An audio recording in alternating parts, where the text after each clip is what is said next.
Je vais être très clair, les enfants. Va falloir finir vos putains de chansons.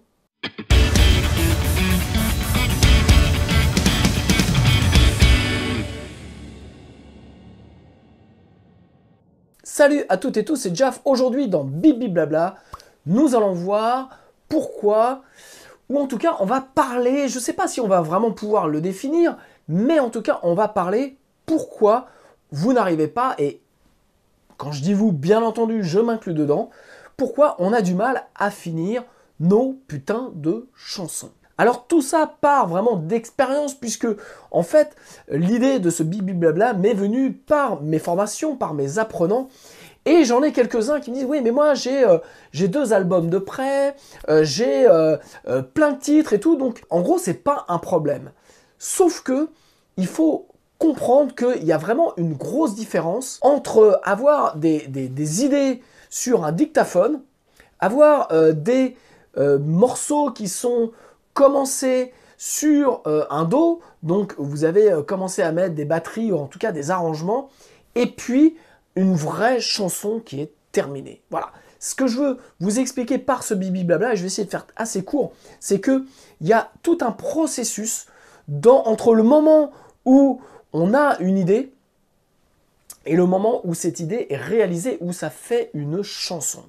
Et c'est tout le problème, c'est-à-dire que quand on est à la base du truc, on a bien souvent, on confond un petit peu l'idée, le projet de la chanson, ce que l'on entend dans notre tête avec un produit fini, avec quelque chose qui est finalement écoutable par une personne qui ne connaît pas votre univers. Et c'est ça en fait qui est bien souvent difficile, et c'est là où en fait on se trompe, et c'est là où on ne finit pas nos chansons, c'est qu'on a bien souvent, on confond en gros l'idée, l'intention avec la réalité.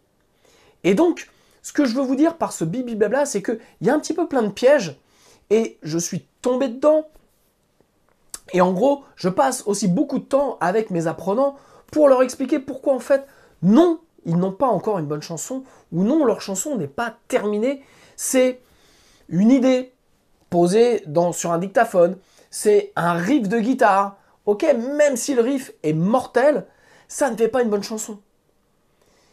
Et là, faut comprendre, c'est vrai que on a tendance parfois à confondre, et je reste sur l'idée du riff, c'est que dans le rock, voilà, c'est vrai qu'un bon riff, c'est ultra important. Mais un bon riff n'a jamais fait une bonne chanson. Walk This Way d'Aerosmith est un super titre et un super riff, mais le riff ne fait pas tout. C'est-à-dire qu'il y a quand même une chanson derrière, il y a une progression d'accords, il y a une mélodie vocale, il y a un super chanteur. Bref, tout est arrangé pour faire une super chanson. Le riff est super bien. Si vous prenez aussi Enter Sandman de Metallica, super riff, mais le riff ne fait pas non plus que la chanson. Il y a beaucoup d'éléments derrière. Il y a un pont, il y a la mélodie vocale, il y a la voix de Jason Field. Bref, il y a tout. Le riff est combiné pour rentrer dans une chanson. Et en fait, ce que je veux vous dire, c'est qu'on a tendance bien souvent à confondre ce point de départ avec le point d'arrivée qui est une chanson, quelque chose qui va être consommable, qui va être écoutable par n'importe qui et qui va dire dès le début « Waouh, c'est bien !»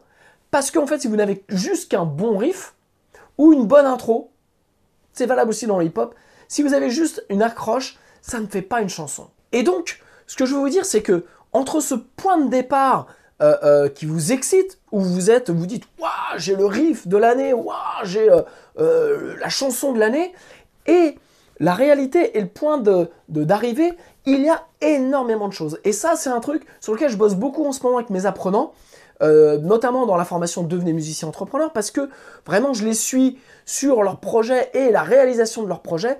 Et en fait, il y a des moments où je me rends compte que c'est pas prêt, c'est pas encore le moment. Alors, petit aparté, vous avez dans le descriptif donc des e-books gratuits à télécharger pour celles et ceux que ça intéresse, vous avez des formations, et puis surtout vous avez un webinaire gratuit que je fais le 27 octobre prochain à 21 h. Vous pouvez vous inscrire, vous avez le lien dans le descriptif. C'est gratuit et je vous présente la formation Devenez musicien entrepreneur. Si bien entendu vous regardez cette vidéo, beaucoup plus tard que le 27 octobre 2022, eh bien sachez que je fais un webinaire par mois pour présenter cette formation. Donc il vous suffit juste d'aller dans le descriptif et puis vous avez mis à jour le bon lien avec le bon webinaire qui va arriver fin de l'aparté. Donc ça c'est quelque chose vraiment d'assez important de se dire, je ne confonds pas mon point de départ, mon idée, mon excitation avec le reste. Parce que entre ce point de départ, je dirais qu'il est assez facile. On prend une guitare, on se met derrière son instrument et les idées en fait arrivent toutes seules. Et ça c'est chouette. Mais entre ce moment-là qui est assez donc facile, où on n'a pas beaucoup d'efforts à fournir quelque part, et le moment où on a vraiment une bonne chanson, il y a énormément de travail. Le processus est super long. Et donc, ce que je veux vous dire, c'est que même faites la différence entre le moment où vous avez commencé à enregistrer dans votre dos, vous avez commencé à produire la chanson, c'est pas encore quelque chose de définitif. Et là, je tiens vraiment à vous, pas vous alerter, mais vraiment à vous faire prendre conscience que quand vous écoutez ce que vous avez enregistré, votre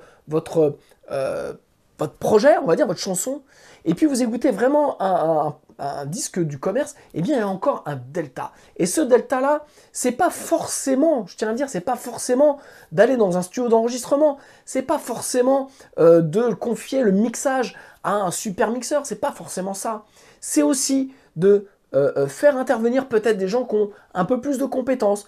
Je pense à des musiciens qui peuvent aussi vous aider à arranger votre titre, à jouer peut-être mieux la partie de basse, la partie guitare que vous ne l'avez fait. Bref, ce que je veux vous dire par là, c'est que ce processus est long et que même s'il y a des artistes qui arrivent à faire tout dans leur chambre, on l'a vu avec Billie Eilish et bien d'autres, ça reste des exceptions et ça n'est pas forcément la seule unique manière de faire. Avant, on était obligé d'aller dans des studios.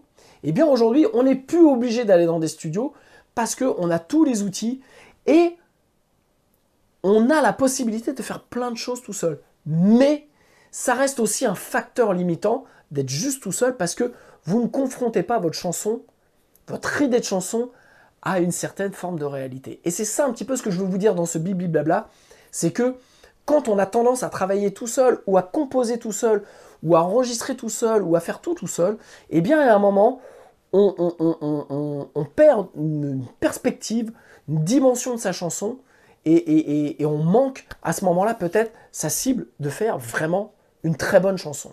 Et je le redis, c'est pas forcément d'aller dans un super studio, c'est pas forcément de confier un super mixeur, c'est juste peut-être à un moment donné de permettre à votre chanson de vivre et d'être jouée par d'autres musiciens, d'être enregistré peut-être vos voix par quelqu'un qui va faire une bonne prise de voix, mais aussi qui va vous coacher dans la manière d'arranger ou de chanter votre titre. Donc l'idée, c'est vraiment de démarrer, d'avoir votre point de départ, ça vous, je dirais en gros, vous savez faire, mais c'est tout ce chemin-là, en gros, pour arriver au but, arriver à terminer. Et non pas de commencer, maqueter et de confondre que sa maquette, c'est le produit fini. Alors c'est vrai que c'est difficile parce qu'on a des exemples de plus en plus d'artistes qui font tout à la maison, mais là en fait l'idée c'est qu'à un moment donné, vous devez, et ça c'est difficile, je le sais, puisque j'ai eu ce problème aussi pendant de nombreuses années, c'est à un moment donné d'être objectif et de se dire non c'est pas assez bien, non c'est pas terminé. Et je le redis, terminer c'est pas forcément de mettre beaucoup d'argent pour aller dans un beau studio ou quoi au caisse, c'est de réussir à terminer. Et il y a moult manières, mais mon Dieu, je vieillis. Il y a plein de manières de vraiment de finir une chanson, et c'est pas forcément, je le redis, de mettre beaucoup de moyens. En même temps, il faut vraiment terminer les titres, et pour terminer les titres, parfois, il faut sortir son titre, parce qu'un titre qui est terminé, c'est un titre que vous lancez dans la nature, que vous mettez sur YouTube, vous mettez sur les plateformes, là vous avez terminé votre titre. Et on dit que si tu n'as pas honte du dernier titre que tu as sorti, c'est que tu ne l'as pas sorti assez tôt. Et en fait, on a toujours un peu honte de son dernier titre. Ça c'est normal parce que nous on n'entend que les défauts, mais à un moment donné, de sortir les titres, ça vous permet vraiment de se dire, bah voilà, je l'ai terminé. Alors, il n'est peut-être pas bien terminé, mais en tout cas, vous l'avez terminé. Et de dire, j'ai 2 albums d'avance, tout le monde s'en fout et ça ne sert à rien.